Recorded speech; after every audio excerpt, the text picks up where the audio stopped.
본성을 거스르라. 자기 자신이 중요한 사람은 세상을 위해서 삽니다. 본성대로 삽니다.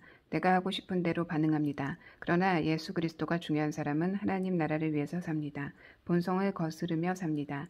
예수님은 이 세상에 오셔서 세상을 어떻게 살 것인지를 몸소 보여주셨습니다. 예수님은 십자가에 달리시기 전날 밤 감람산에서 제사장들과 함께 계실 때 다음과 같이 말씀하셨습니다.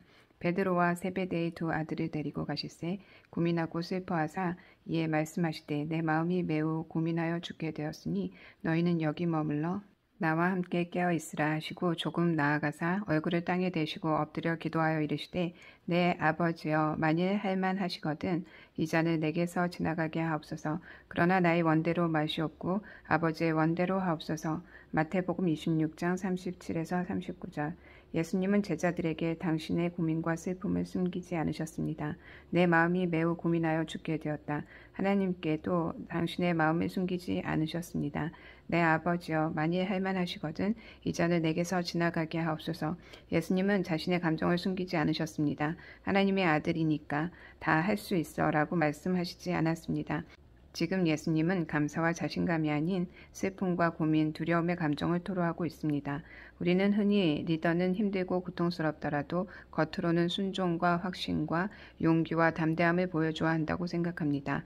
리더는 팔로워들에게 모범이 되는 모습을 보여야 한다고 생각합니다. 실제로 많은 리더들이, 특히 영적인 리더들이 자신의 감정을 숨기고 바른 말만 하려 합니다.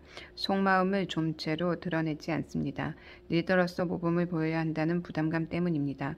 이런 부모를 둔 자녀들은 숨이 막혀서 도망갑니다. 너무 완벽한 부모는 자녀를 힘들게 합니다. 너무 완벽한 리더는 팔로워들이 자기의 능력을 발휘하도록 이끄는 게 아니라 오히려 절망하고 의존하게 만듭니다. 진정한 리더십은 무엇일까요? 진정한 권위는 무엇일까요? 팔로워들이 무서워서가 아니라 마음으로 존경하며 따르는 영향력은 어디에서 올까요? 예수님이 모범으로 보이신 리더십을 통해 알아보겠습니다. 리더십의 기본은 친밀감이다. 부모와 자녀 간의 친밀감이 형성될 때 자녀는 부모의 말을 진심으로 따르고 싶습니다. 진정한 친밀감은 감정의 교류에 있습니다. 좋은 감정이든 나쁜 감정이든 자신의 감정을 나눌 때 급속도로 친해지는 것입니다. 여기서 중요한 것은 감정의 교류는 상대방에 대한 나의 느낌을 표현하는 것이 아니라 나에 대해 오픈하는 것입니다. 내 약점과 연약함을 솔직하게 드러낼 때 자녀들도 똑같이 자기 안의 어둠을 드러낼 수 있습니다. 부모가 명문대 출신이고 의사나 변호사, CEO의 가정의 자녀들은 흔히 부모만큼 할 수 없다는 열등감에 시달리는 것을 봅니다. 대단한 부모에게 자신의 부족함과 부끄러운 모습을 보일 수가 없기 때문입니다. 부모가 언제나 그럴 수는 없겠지만 가끔은 자녀와 사랑 안에서 속 깊은 이야기를 할 수 있는 진지한 시간을 만들면 좋을 것입니다. 과거에 힘들었던 일, 요즘 생각하고 고민하는 일들을 부모가 먼저 자녀에게 말해주면 자녀는 부모가 오픈하는 만큼 자신의 힘들고 어두운 면을 드러낼 것입니다. 엄마 아빠도 이렇게 연약한 사람이구나라는 사실에 자녀는 자신의 부족한 모습을 드러내 보일 용기를 갖게 되는 것입니다. 리더십의 힘은 순종이다. 그러나 항상 내면의 어둠만 보이는 리더는 존경받지 못합니다. 내 속의 어둠을 드러내 치유받고 회복되었으면 이제는 본성을 거슬러 어둠과 싸우고 본성과 싸워야 합니다. 다시 어둠으로 들어가 또 본성대로 사는 것은 실패한 삶이요 사탄에게 패배한 삶입니다. 예수님은 이 잔이 내게서 지나가게 해달라고 하셨지만 곧 내 뜻대로 하지 않고 아버지의 뜻대로 하겠다고 결단하셨습니다. 순종하신 것입니다. 이미 승리하신 것입니다. 만약 예수님이 계속 슬프다, 고민이다, 우울하다, 십자가 짊어지기 싫다 하셨다면 어느 누구도 예수님을 존경할 수 없었을 것입니다. 하나님은 예수님의 정직한 기도를 경건하다고 했습니다. 예수님의 순종의 기도는 순종하는 모든 자의 영원한 구원의 근원이 되셨습니다. 그는 육체에 계실 때에 자기를 죽음에서 능히 구원하실 이에게 심한 통곡과 눈물로 간구의 소원을 올렸고 그의 경건하심으로 말미암아 들으심을 얻었느니라. 그가 아들이시면서도 받으신 고난으로 순종함을 배워서 온전하게 되셨은즉 자기에게 순종하는 모든 자에게 영원한 구원의 근원이 되시고. 히브리서 5장 7에서 9절. 하나님은 정직하게 또 순종함으로 나아온 예수님께 하늘과 땅의 권세를 주셨습니다. 예수님께 이 세상을 움직일 수 있는 엄청난 권위와 영향력을 주셨습니다. 사람의 모양으로 나타나사 자기를 낮추시고 죽기까지 복종하셨으니 곧 십자가에 죽으심이라.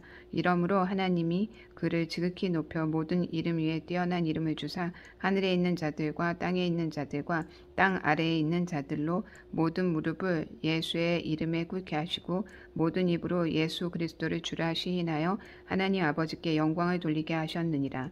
빌립보서 2장 8절에서 11절. 부모가 자기 삶을 정직하게 드러냄으로써 자녀와 친밀감을 형성하면, 그리고 하나님께 순종하는 삶을 통해 자녀들이 부모를 존경하게 되면 자녀들은 이러이러하게 살라고 하지 않아도 부모의 모범을 따라 살게 됩니다.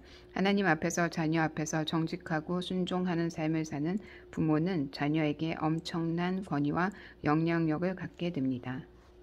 리더십의 영향력은 본성을 거스르는 삶에 있다. 우리는 쉽게 순종을 말합니다. 순종하겠다고 결단합니다. 그러나 다시 본성대로 살기 때문에 능력이 없고 자녀들도 그런 부모에게 실망하게 됩니다. 선악과를 따먹은 아담과 하와는 본성대로 살기 시작했습니다. 부끄럽다고 부끄러운 곳을 감추고 숨겼습니다. 두렵다고 하나님의 낯을 피해 도망가 버렸습니다. 하기 싫으면 안 하고 하고 싶은 것만 하고 가고 싶은 곳만 가고 내 맘대로 내가 하고 싶은 대로 사는 것, 이것이 본성대로 사는 삶입니다. 우리는 죄를 지을 수밖에 없는 존재입니다. 우리는 자주 선악과를 따먹는 그런 연약한 존재입니다. 그런데 죄를 짓고 불순종하는 것보다 더 무서운 것은 죄를 감추고 숨기고 도망가는 것입니다. 그러면 해결책이 없습니다. 용서받을 길이 없습니다. 부끄럽지만 상처를 보이고 죄를 드러내면 치유와 회복이 일어납니다. 두렵지만 도망가지 않고 하나님께 나오기만 하면 죽었다가도 살아나고 어떤 흉악한 죄를 졌어도 다 용서받을 수 있습니다.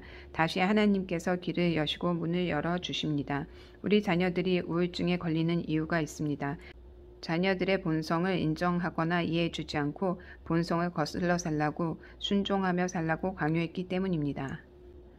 타고날 때부터 우리의 본성은 타락했고 이기적이고 교만합니다. 그리고 음란합니다. 순종을 좋아하는 사람은 단 한 명도 없습니다. 대부분의 부모들은 내 자녀를 착한 아이로, 최고로 완벽한 아이로 만들고 싶어 합니다. 자녀 안에 있는 슬픔, 분노, 불만, 열등감, 두려움, 외로움을 인정하기 싫어합니다. 보기 싫어합니다. 말만 잘 듣고 공부 잘하는 착한 아이로 살아주기를 바랄 뿐입니다. 이런 부모의 열망을 아이들은 잘 알기에 겉보기라도 착한 척 해야 합니다. 문제가 없는 척 해야 한다고 생각합니다. 슬퍼도 화가 나도 겉으론 웃고 하기 싫어도 하겠다고 착한 척합니다. 인정받고 싶어서, 사랑받고 싶어서 그렇습니다. 그러나 이것은 거짓입니다.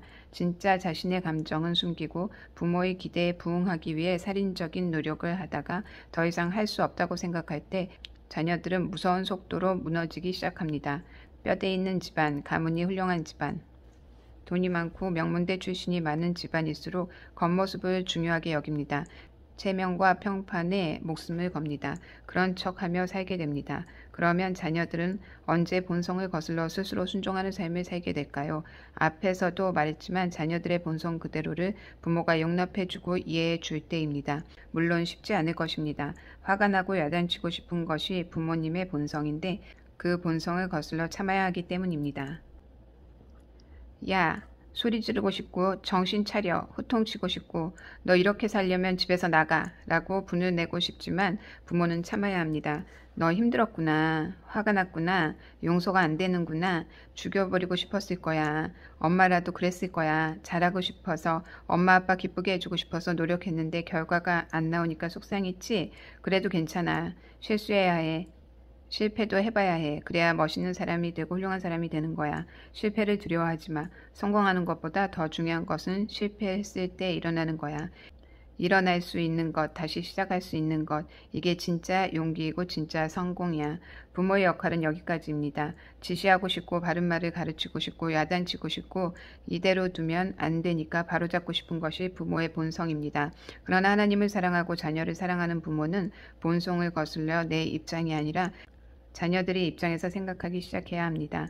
부모가 자녀들의 어두운 본성을 이해해주면 자녀들은 스스로 생각합니다. 내가 뭘 잘못했는지, 어떻게 해야 하는지를 생각하게 됩니다. 부모가 잔소리 대신 기다려주면 스스로 회개하고 본성을 거슬러 순종의 자리로 나오게 됩니다. 흠칫 두들겨 패도 시원찮을 자신을 부모가 이해해 주니까 너무 고마워서 하기 싫지만 하겠다고 결단하게 되는 것입니다. 이것이 진짜 순종입니다. 자녀들은 부모가 지적하고 가르치지 않아도 모두 알고 있습니다. 그런데 왜 아는 대로 하지 않을까?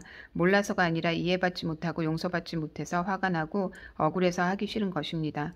우리와 하나님의 관계도 마찬가지입니다. 하나님 말씀대로 살지 않으면 벌 받을까봐, 지옥 갈까봐 무서워서 순종하는 사람은 오래가지 못합니다. 결국 하나님을 떠나게 되고 죄책감에 사로잡혀 불행한 삶을 살게 됩니다. 하나님의 사랑을 체험하고 이런 나를 위해 십자가에서 고통당하신 주님 때문에 너무 고마워서 본성을 거슬러 하기 싫지만 하겠다고 순종하며 결단하는 것, 이것이 세상을 이기는 순종의 삶입니다.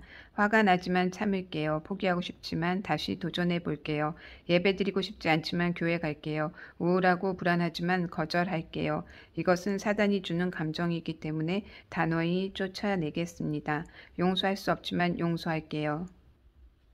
사탄이 주는 생각과 감정이 내 본성 안에 들어왔을 때 우리는 그것이 내 생각과 감정인 줄로 착각합니다. 그러나 이런 생각과 감정을 받아들이면 하나님께 불순종하는 것이요 사단에게 순종하는 것입니다. 남편이 치과병원을 할 때였습니다. 군의관을 제대한 뒤 우리는 시조 부모님을 모시고 전라남도 목포에서 치과병원을 개업했습니다. 힘들었던 할머니와의 관계도 회복되었고 친정 부모와도 아랫집 윗집에서 살면서 정말 행복한 나날을 보냈습니다. 할머니와 친정 엄마는 둘 다 이북에서 내려오신 터라 함께 시장도 보러 가고 먹을 것도 나눠 먹으며 사이좋게 잘 지내셨습니다. 새 아들들도 무럭무럭 잘 자랐고 남편과 함께 예수전도단 활동도 즐겁게 했습니다. 거기다 남편의 치과 병원까지 잘 되어 목포에서 두 번째로 잘 나가는 병원이었습니다. 남편은 그날 번 돈은 은행에 넣지 않고 일단 집으로 가져왔습니다. 그리고 그 돈을 저한테 주기 전에 매일 밤 특별한 이벤트를 열었습니다. 그날 번 돈을 방바닥에 쫙 깔아놓고 먼저 11조를 뗍니다. 그리고 10분의 1을 선교비로 뗍니다. 그런 다음 남은 돈을 나에게 주었습니다. 그러면 나는 개업을 하면서 진 빚을 갚기 위해 일정한 금액과 병원 운영비 명목의 돈을 은행에 예금하고 나서 나머지로 생활했습니다. 언제나 나의 지갑에는 20에서 30만 원의 돈이 들어 있었습니다. 차 사고 소파 사고 파출부 구하고 너무 행복했습니다. 그러던 어느 날 하늘에 떠다니는 구름을 바라보다가 어이없는 걱정을 하는 나를 발견했습니다. 예수님이 지금 눈치 없이 오시면 어쩌지? 나 지금이 너무 좋은데, 사는 게 너무 재미있는데, 예수님이 오실까봐 은근히 걱정하고 있는 날 발견하고 깜짝 놀랐습니다. 하나님보다 세상이 너무 좋은 것입니다. 남편에게 말했더니 남편이 어이가 없다는 등 등 따숩다고 타락했구먼 했습니다. 그때까지도 나는 그냥 웃어 넘겼습니다. 그러기를 20일이 지난 어느 날이었습니다. 아침 묵상을 하고 있는데 하나님께서 급한 마음을 주셨습니다. 당시 서울 어느 단체의 전도 여행팀이 목포에 와서 사역을 하고 있었는데 남편이 예수전도단 지부장이었기 때문에 그 팀을 관리하고 있었습니다. 그런데 그 팀에 심각한 문제가 터졌으니 빨리 가보라는 급한 마음이 들었습니다. 그대로 택시를 타고 그 팀이 머물고 있는 숙소로 달려갔습니다. 그리고 문을 여는 순간 너무나 충격적인 장면을 목격하게 되었습니다. 팀의 어떤 형제가 리더인 자매를 주먹으로 쳐서 턱이 찢어지고 피가 솟구치며 쓰러지는 장면을 눈앞에서 목격한 것입니다.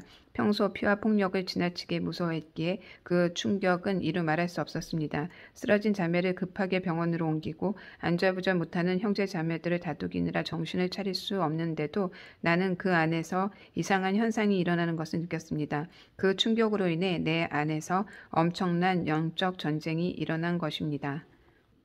하루 종일 가슴이 뛰었습니다. 불안하고 초조하고 밥도 먹을 수가 없었습니다. 하루 종일 나쁜 생각이 들어왔습니다. 하나님을 욕하고 불신하고 음란하고 이 세상의 모든 악한 생각은 다 들어오는 것 같았습니다.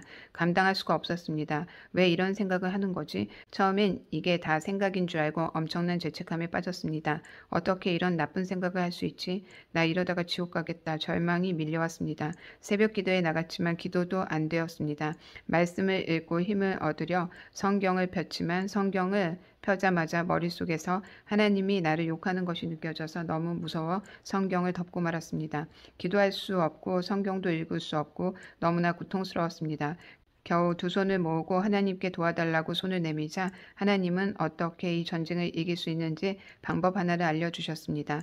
바로 나를 괴롭히는 이 생각은 내 생각이 아니라 사탄이 주는 생각이라는 깨달음이었습니다. 머리 위로 온갖 잡새들이 떠돌아 다닐 수 있지만 그 중에 하나를 붙잡아 내 머리에 둥지를 틀게 하지 않으면 된다는 것이었습니다. 사탄이 수없이 많은 생각을 주어도 내가 선택하지만 않으면, 동의하지 않으면 이건 내 죄가 아니라는 것이었습니다. 그때부터 치열하게 싸우기 시작했습니다. 하루 종일 1분도 그냥 내버려 두지 않고 나쁜 생각이 들어왔기 때문입니다. 하나님은 살아계시지 않아. 아니야, 하나님은 살아계셔. 하나님은 무능해. 널 고치지 못해. 아니야, 하나님은 위대하신 분이야. 내가 아무것도 아니야. 내가 예수님 앞에 무릎을 꿇어. 넌 졌어. 넌 실패했어. 넌 평생 이렇게 나한테 시달리며 살게 될 거야. 아니야, 하나님은 나를 놀랍게 회복시키실 거야. 오히려 평생 내가 널 괴롭힐 거야. 넌 할 수 없어. 넌 못해. 아니야, 할 수 있어. 하나님이 계시니까 자신 있어. 물론 생각과 마음은 하나님을 대적하는 것으로 가득 찼지만 이렇게 의지적인 선택을 한 것입니다. 그러면서 깨달은 것이 믿음은 감정이 아니라는 점입니다. 믿음은 선택입니다. 이것이 바로 본성을 거스리는 믿음입니다. 기쁘고 성령으로 충만할 때는 열심히 기도하고 예배드리는 것이 어렵지 않습니다. 누구나 할 수 있습니다. 그러나 하나님이 믿어지지 않고 우울하고 두려울 때는 그럼에도 불구하고 하나님을 믿기로 결정해야 합니다. 기도하고 싶지 않아도 기도하고 절망이 되지만 할 수 있다고 선포하는 것이 진짜 하나님이 기뻐하시는 믿음입니다. 이 믿음을 사탄이 가장 무서워합니다. 이 믿음에 세상을 이기는 놀라운 힘이 있습니다. 나는 날마다 이렇게 싸웠고 3개월 지나자 내가 주도권을 갖기 시작했습니다. 다시 6개월이 지나자 영적 전쟁에서 대승리를 할 수 있었습니다. 전쟁에서 이기면 전리품이 따라옵니다. 생각에서부터 이미 내 생각과 사탄의 생각을 선택하지 않고 하나님을 선택하고 믿음을 선택할 때 승리하게 됩니다. 그리고 입술로 선포할 때 어둠이 떠나고 하나님의 나라가 임합니다. 이것이 바로 본성을 거스르는 삶입니다. 주도적으로 살라. 내가 중요하고 돈이 중요한 사람은 대응적으로 삽니다. 남편 때문에, 아내 때문에, 부모 때문에 내 인생이 이렇게 되었다고 책임을 전가하는 것은 대응적 삶입니다. 부끄러운 삶입니다. 창세 때에도 아담과 하와가 선악과를 따먹은 뒤 하나님 앞에서 서로 책임을 전가했었습니다. 아담이 이르되 하나님이 주셔서 나와 함께 있게 하신 여자 그가 그 나무 열매를 내게 주므로 내가 먹었나이다. 여호와 하나님이 여자에게 이르되 내가 어찌하여 이렇게 하였느냐. 여자가 이르되 뱀이 나를 꿰므로 내가 먹었나이다. 창세기 3장 12절에서 13절. 아담은 하나님이 주신 여자 때문에 선악과를 먹게 되었다고 말합니다. 그러자 하와는 뱀이 자기를 유혹해서 선악과를 먹게 되었다고 말합니다. 아담은 하나님보다 하와를 더 사랑했기 때문에 하와의 말을 들었습니다. 하와가 하자는 대로 해놓고 문제가 생기자 책임 전가를 한 것입니다. 부모가 중요해서 부모가 시키는 대로 살다가 문제가 생기면 부모에게 책임을 전가하는 것입니다. 그러나 예수님을 위해서 사는 사람은 주도적으로 살아야 합니다. 내가 창녀촌에서 태어났어도 살인자 가정에서 태어났어도 부모가 이혼했어도 고아 출신이어도 그런 환경이 내 인생을 결정하지 않습니다. 죽고 사는 문제가 눈에 보이는 사람이나 어떤 무언가에 의해 결정돼서는 안 됩니다. 주도적으로 사십시오. 끝없이 불가능에 도전하십시오. 인정 못 받아도 괜찮아. 무시당해도 괜찮아 라고 말해 주십시오.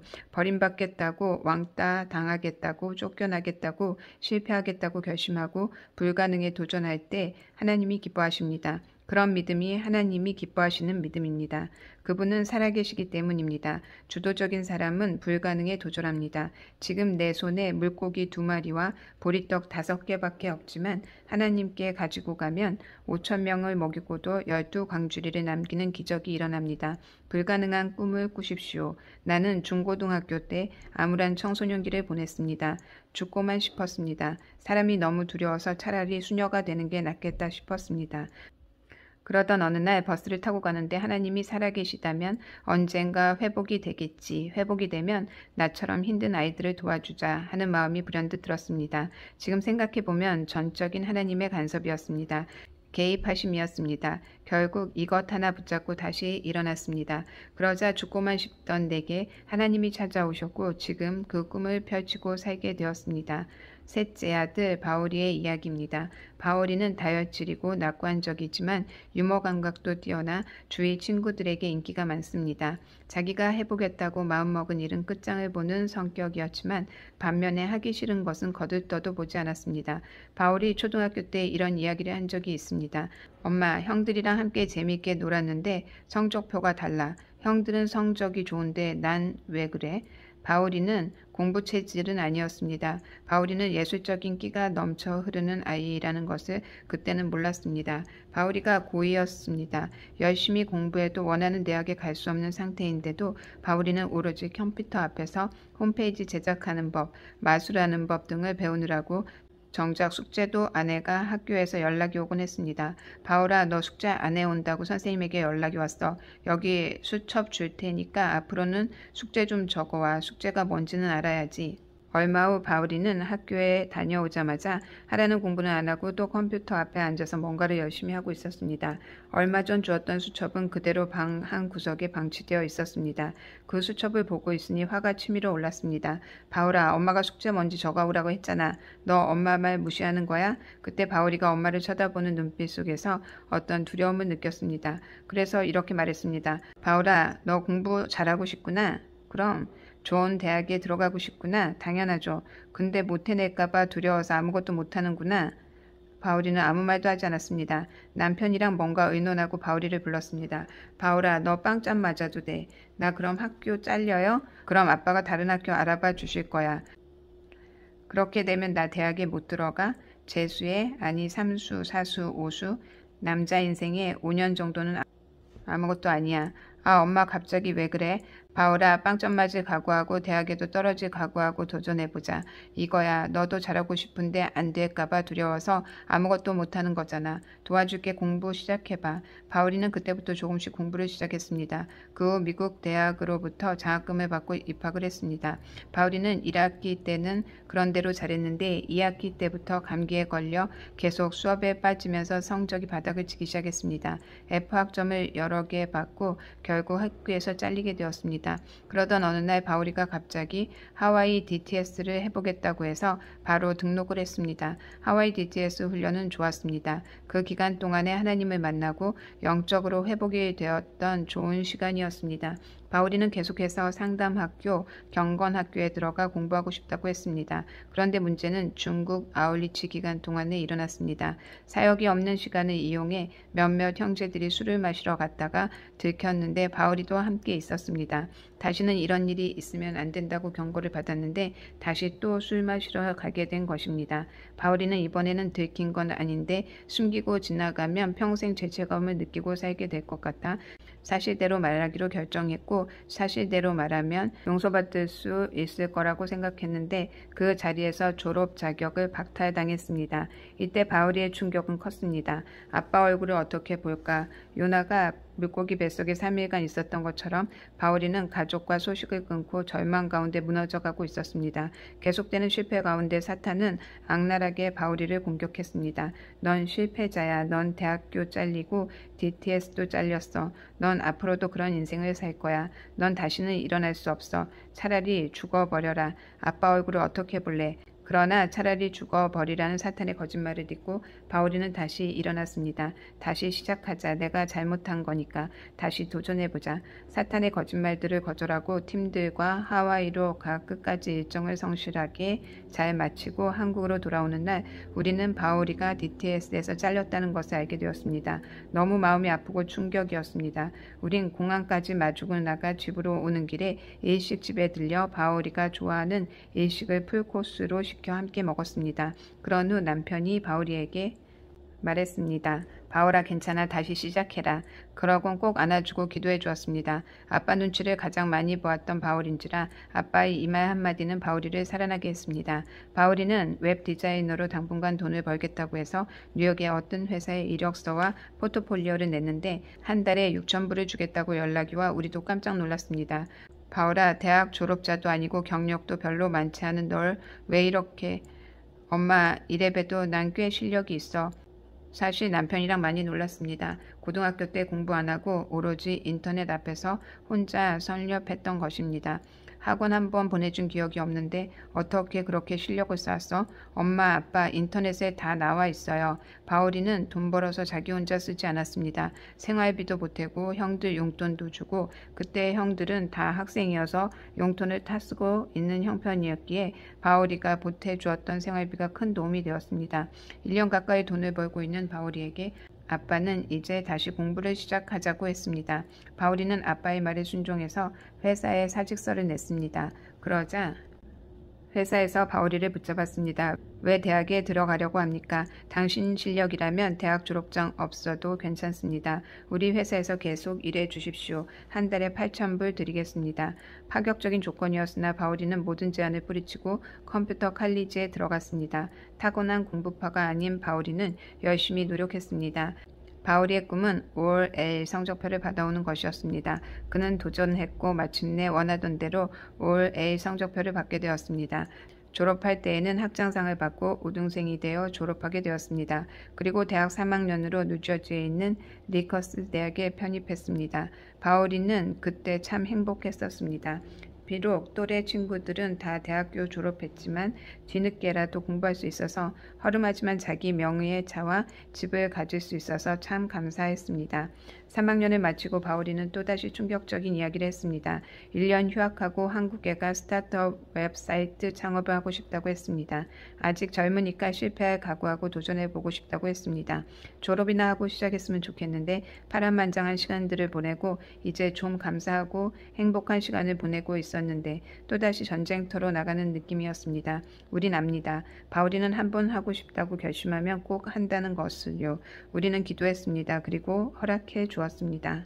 1년 동안 정말 고생 많이 했습니다. 아이디어가 좋아서 대회에 나가 1등상도 받고 투자도 받았는데 어떤 회사에서 바울이의 아이디어를 그대로 도용해 1년 동안 그렇게 고생하며 준비해왔던 모든 게 다 무너지고 말았습니다. 제대로 시작도 못해보고 끝나버렸기 때문입니다. 바울이는 여러 고민 끝에 대학에 다시 복학하기로 결정하고 뉴저지로 돌아왔습니다. 그러나 그때 받은 충격이 컸는지 후유증이 나타나기 시작했습니다.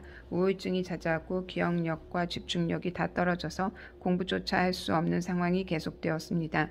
불면증까지와 하루하루 버텨내는 것이 쉽지 않았습니다. 가족에게조차도 연락을 끊은 바울이는 홀로 서기 위해 치열하게 몸부림쳤습니다. 전화도 문자도 끊어버린 바울이에 대한 걱정으로 마음이 너무 아팠지만 남편과 함께 이 상황에서 우리가 할 수 있는 건 기도 외에는 아무것도 없었습니다. 그때 우리는 몰랐지만 사탄은 바울이를 계속 유혹했다고 합니다. 마약의 손대라고. 지금이라도 마약을 먹으면 잠도 잘 오고 행복해질 수 있다고 말입니다.